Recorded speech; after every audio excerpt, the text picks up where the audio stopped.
Bien, donc Daniel de Thiers, vous êtes à l'origine de la configuration de cette esplanade. Là, nous sommes donc au début. On inaugure la place 7 devant la gare. Quel est votre sentiment à ce stade-ci des opérations? On est satisfait d'avoir réalisé une première étape dans cette esplanade. Donc on est content d'avoir achevé les travaux de cette place qui devrait être la première pierre de l'esplanade. Et ça fait quand même 11 ans d'efforts, 11 ans de travail, 3 permis d'urbanisme, des centaines d'heures. Loin d'être un fiasco finalement. La place 7, je ne considère pas que cette petite place est un fiasco. Lorsque je parle de fiasco, c'est le fiasco de l'idée de l'esplanade. C'est-à-dire qu'il faut distinguer deux choses. Il faut distinguer les idées urbanistiques que nous avons développées il y a quelques années et la réalisation en tant qu'auteur de projet d'un chantier qui est la place. Je suis pas satisfait du chantier. On a eu le soutien de la part de tout le monde. Ce que je considère être un fiasco, c'est le fait qu'on avait imaginé une grande esplanade qui allait de la gare à la Meuse et même au-delà de la Meuse. Et on en a étudié la faisabilité économique et technique. On est suivi pour certaines choses. La preuve, c'est qu'on avait imaginé la démolition de la Tour des Finances, ça a été démoli. On a imaginé une passerelle, elle va être en construction. Mais pour le reste, on est nulle part. L'esplanade qu'on a imaginée allait de la rue Paradis à la rue Bovy, qui est un espace qui reliait les quartiers nord et sud, dans la transversalité, ce que ne permettait pas le canal, c'était la grosse différence. Et là, on voit qu'il y a des aménagements que la ville a fait sur la rue Paradis il y a quelques années qui ne tiennent absolument pas compte de ça. Il va y avoir des aménagements sur la rue Bovy qui ne tient absolument pas compte de ça. Il va y avoir une promotion Fédimo qui ne tiendra absolument pas compte de ça. Et pour le moment, il y a un rond-point qui n'en est pas un. Les bords ne sont pas achevés, donc on ne saurait pas comprendre l'espace de la place si les périphéries ne sont pas faites. Et ce qui est dommage, et je pense que là il faudrait peut-être se remobiliser, c'est avoir une exigence d'une esplanade généreuse face à la gare et pas avoir une espèce de patchwork d'interventions incohérents qui font qu'on risquerait de passer à côté de tout. Mais est-ce que cette faiblesse au niveau de l'organisation n'est pas finalement l'image générale d'une vision urbanistique liégeoise? Il n'y a jamais eu à Liège un pouvoir politique assez fort que pour être directif par rapport à une politique urbanistique. C'est un peu l'image de Liège. Oui, mais le problème à Liège, c'est que quand on a fait cette étude de faisabilité et urbanistique, on a proposé d'établir des prescriptions pour aller au-delà, c'est-à-dire on a pu prévoir des gabarits de bâtiments, on a pu prévoir qu'ils soient passifs, faire un quartier d'affaires passif comme à Fribourg face à la gare, c'eût été vraiment une belle opportunité. Et ça renforçait un peu le statut commercial de la rue des Guillemins, ça ramenait de l'activité, des gens. On n'était pas obligé d'aller à Bierzet pour louer des bureaux qu'on ne trouve pas au centre de la ville. Mais non, là on a préféré laisser aller effectivement le monde politique où les responsables préfèrent entre guillemets négocier avec les promoteurs, s'arranger avec eux, et on débouche sur des trucs comme cette espèce de tour de finance qui est massif, et qui s'inspire d'un croquis qu'on a fait sur une petite maquette, mais on ne sent pas, voilà, ça ne va pas au-delà. Et je crains que l'ensemble de l'aménagement, les nouveaux immeubles qui vont venir, le centre de design, tous ces trucs, ce n'est pas le résultat de la réflexion d'architecte, ce sont des promotions. Et bon, il faut être clair, un promoteur, c'est pour faire du business, gagner de l'argent, il n'a pas de souci de bien-être du citoyen, etc. Oui, s'il peut le donner en plus, c'est très bien, mais c'est pas ça son objectif. Quand on fait un concours d'architecte ou d'urbaniste, on est face à des gens qui réfléchissent la ville. Mais il y a un concours qui va être promulgué ici au niveau de l'esplanade. N'importe quoi. N'importe quoi. Je ne comprends pas que tu puisses dire ça. Je ne comprends pas. C'est ce qu'on m'a dit. C'est pas moi qui le dis, c'est ce qu'on m'a dit. Vérifier tes sources. C'est d'un ridicule complet.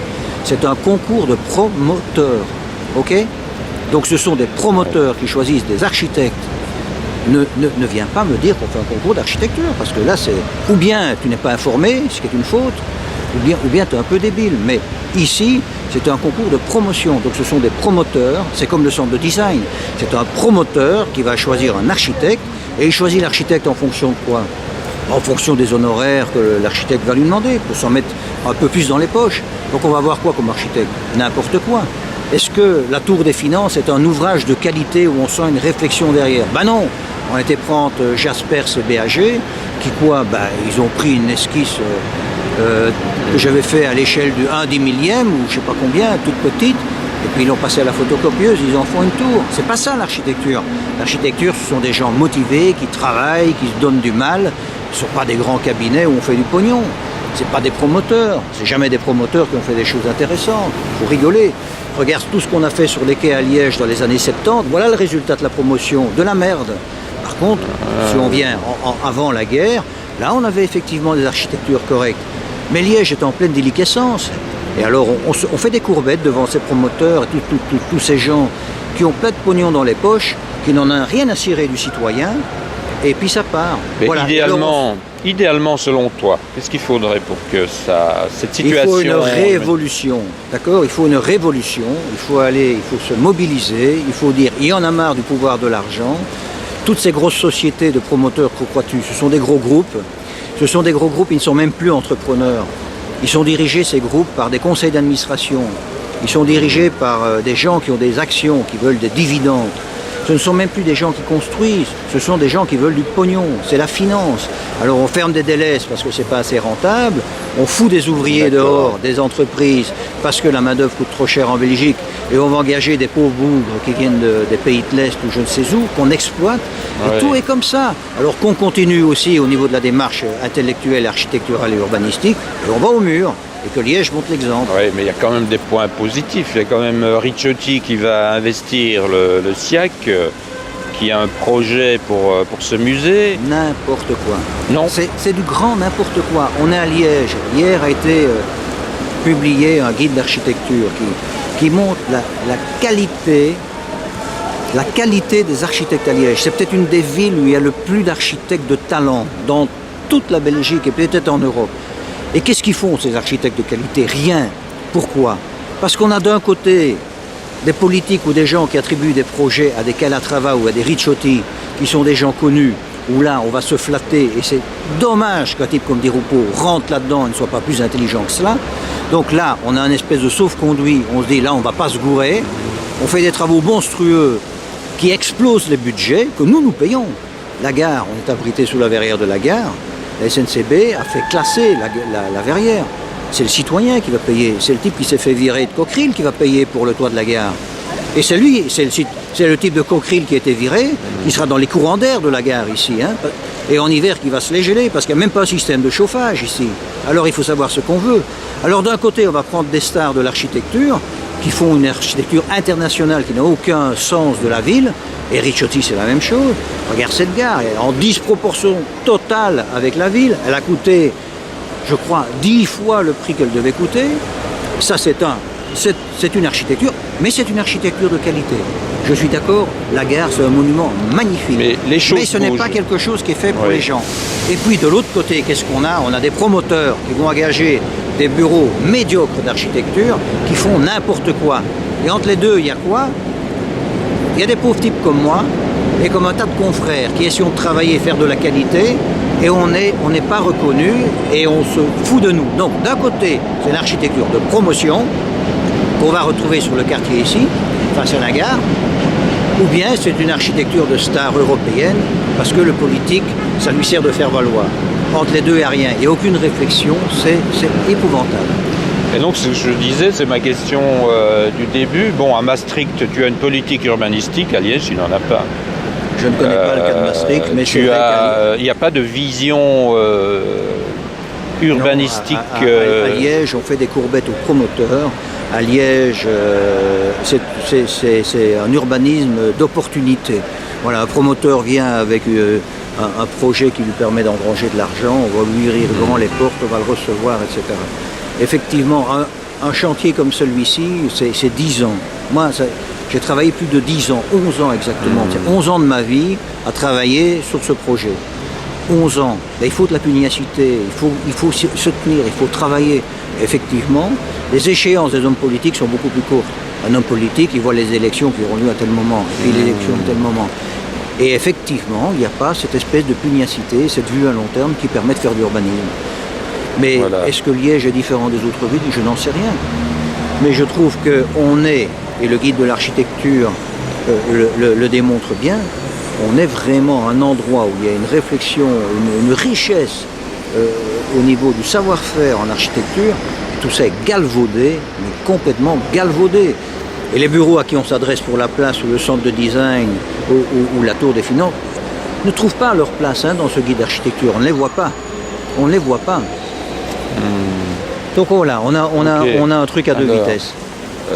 Positivement maintenant, parce qu'on ne va pas s'arrêter sur une rancœur, il y a quand même des éléments positifs dans toute cette ce grand chambardement urbanistique liégeois. On va... non, tu es quand même content d'être à la base de cette... Je suis content d'être à la base d'une idée qui a été plébiscitée. Mais je regrette qu'autant de personnes m'aient fait confiance parce que ce projet ne va pas se réaliser, donc je leur présente mes excuses. Et je suis satisfait aussi de la manière dont on a travaillé sur la place. Ça démontre qu'avec peu de moyens, on peut faire des choses qui, j'espère, sont de qualité. En tout cas, ce que je recherche, ce n'est pas une image, c'est une convivialité. J'espère que les gens vont s'accaparer les espaces, vont utiliser les banquettes, les pelouses, que cet espace va vivre, que les enfants vont pouvoir y jouer. Voilà, ça c'est mon souhait. On peut encore rêver d'une Rambla comme on nous l'a présentée il y a 10 ans, non? Il faudrait, dans ce cas, vraiment se remobiliser. Et moi je suis partant pour aider des gens qui voudraient dans ce sens-là. Mais ça doit être un mouvement citoyen, comme ça l'a été il y a 6-7 ans.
Pensez-vous de la nouvelle place C'est sympathique, tu vois bien.